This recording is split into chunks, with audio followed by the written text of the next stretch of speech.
Hello boss babes and bosses out there. So in this video, I'm going to share with you what are the ways and where to find clients online. Para magkaroon ka ng side hustle or maybe you want this to become your main stream of income, then I guess this video is for you. Just keep on watching. But before I dive in, I would like to flex this one. Nabili ko to siya sa Shopee. Maybe you guys would also love to have this kind of tumbler. It's a wooden tumbler, no? And then, hindi to siya sticker. Emboss ba tawag nun? I'm not sure anong term. Pero sinunog talaga siya ng bamboo. And then, meron din siyang cup. Actually, pwedeng photo mo. Pero feeling ko, hindi okay kung mukha ko ay ilalagay dito. I prefer na text lang siya. Meron din siyang handle na stainless. Marami silang mga products doon na mga personalized talaga. Ito yung isang binili ko. Personalized din siya. Tapos meron din siyang lead. I would suggest gumawa na lang kayo ng own graphics nyo tapos isend nyo sa kanila. Kahit naka-PDF, kahit sa Canva nyo gawin. Kung gusto nyo na photo nyo dito, yung mukha nyo or mukha ng partner nyo or i-gift nyo to, that would be great. Meron din silang ganito. Binigay nila to. Pag ganyan siya. And then this one, phone holder. This one, I super like it. Maganda to siya pang gift talaga. Super personalized pen. Meron din ganito. Like, maka-customize na siya. Super cute. Super cute talaga. So, thank you so much, BatutsPH sa Shopee. So, maglalagay ako ng link below if you want to grab your personalized tumbler or cup. Ito, malaki to siya. Actually, marami pa silang products. Hindi lang to. So, you can check out their store. Gusto ko lang talaga siyang i-flex kasi maganda talaga yung quality and hindi ako mahihiya pag i-recommend. So, let's see. Let's try to use the personalized ballpoint pen. Yeah, this one. Meron kasi ako nakalist dito ng mga things na need ko masabi for this video to make sure na wala akong ma-skip na important details. So, every time na natapos ko na siyang i-share, i-check ko. Let's see.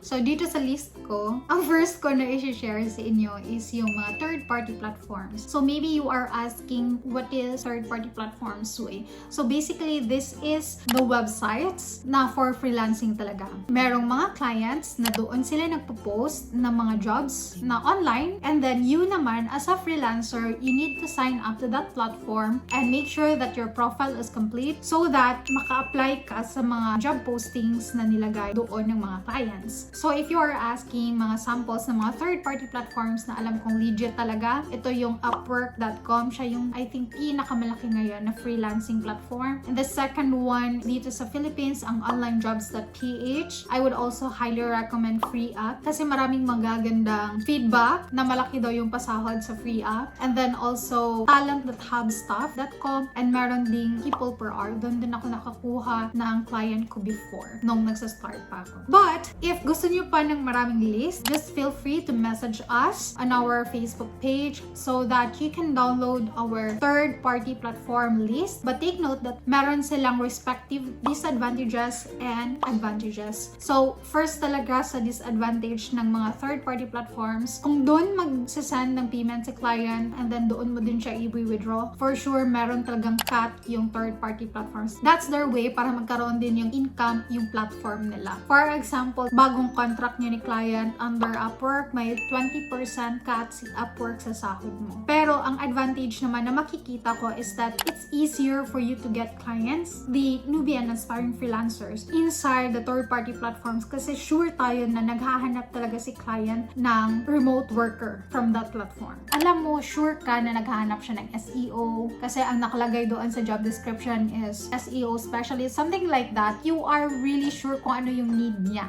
And then, the next one here sa list ko is the agencies. If you are still not sure kung gusto nyo ba talaga mag-freelancing or hindi, or you just really want to test the water first, pwede ka mag-try sa agencies. Where, madali din kasi you are just going to register or apply sa agency. Magbibigay ka doon ng details mo, you as a freelancer, anong mga skills mo, and siguro yung experience mo, mga na-work mo before, and then sila na mismo yung kukuha ng client para sa'yo. You will just literally wait and learn new skills while waiting.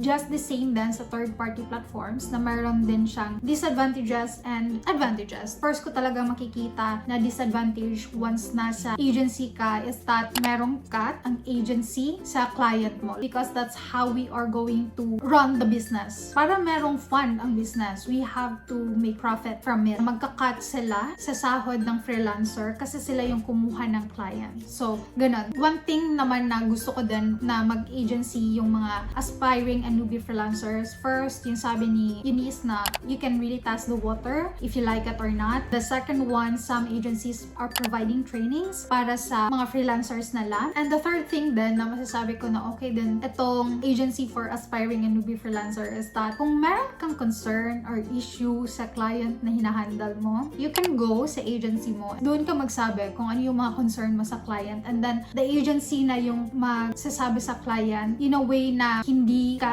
pag-iinitan ni client. Ang main goal kasi ng agency to make sure na you as a freelancer and the client works smoothly and perfectly together. So that's that.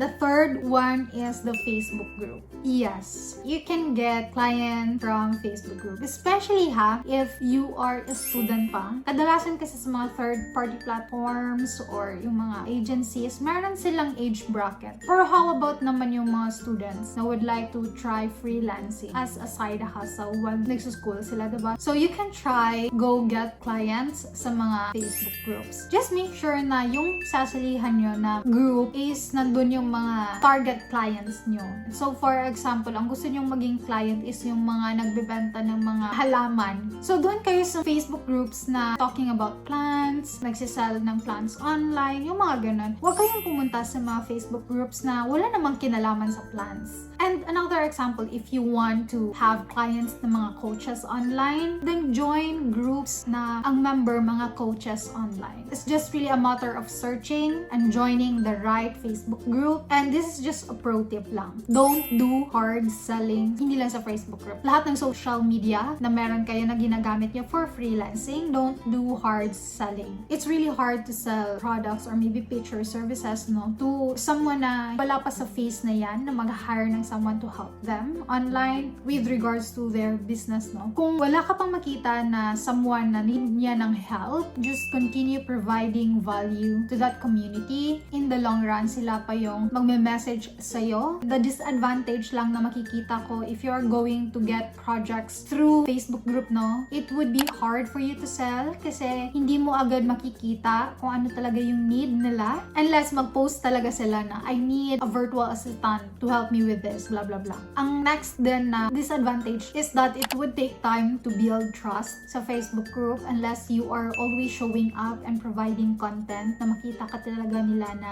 expert sa bagay na yan. Mas easy ka nilang matrust na alam mo talaga yung ginagawa mo and pwede ka nilang ma-hire. The advantage naman na nakikita ko is that way better kasi walang cut yung bayad. Direct kasi kayong mag-work together. So, hindi kayo under agency and then hindi din kayo under third-party platforms. So, therefore, kung ano talaga yung napagkasunduan nyo na price, yun talaga yung matatanggap mo. Yan yung maganda pag direct client.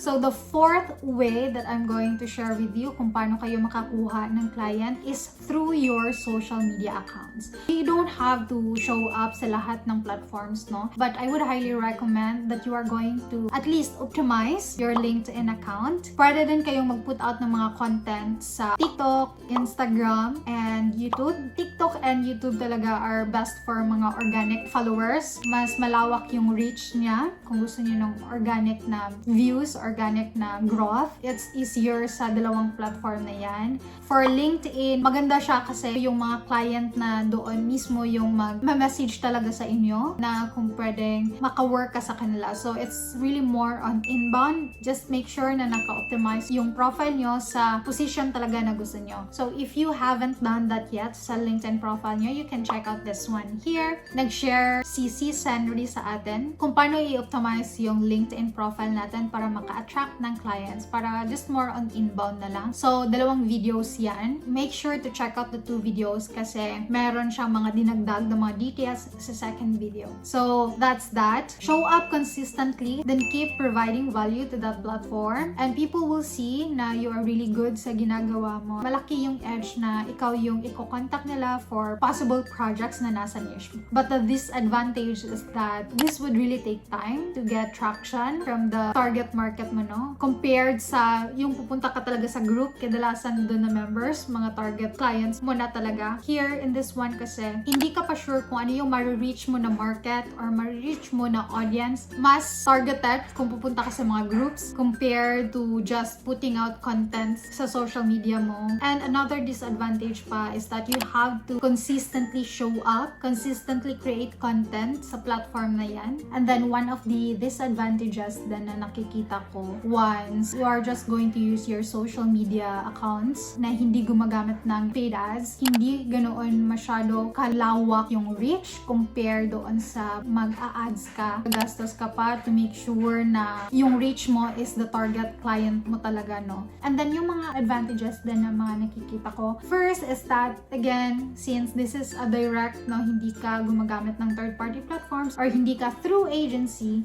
so kung ano talaga yung napagkasunduan nyo ni client, therefore, yan talaga yung amount na ma-receive mo. And then the second thing naman is that in the long run, marami kang inbound ng mga clients. Meaning, maraming mga prospect clients na mag-message sa inyo. For me, I would go to that. I would always go for long-term effect or long-term result. I actually highly recommend this kind of marketing yourself, but it needs commitment, it needs effort, and it needs patience kasi matagal nga yung result or matagal yung effect niya. I would say maganda din to sa mga newbie and aspiring freelancer kasi kung ano yung mga ginagawa mo, magiging portfolio mo din yung content mo online. Pwede mo ding ma-share kay client yung mga gawa ko. It's a win-win, pero nga lang ma-effort siya. Do you get what I mean? Anyways, I will just continue na lang.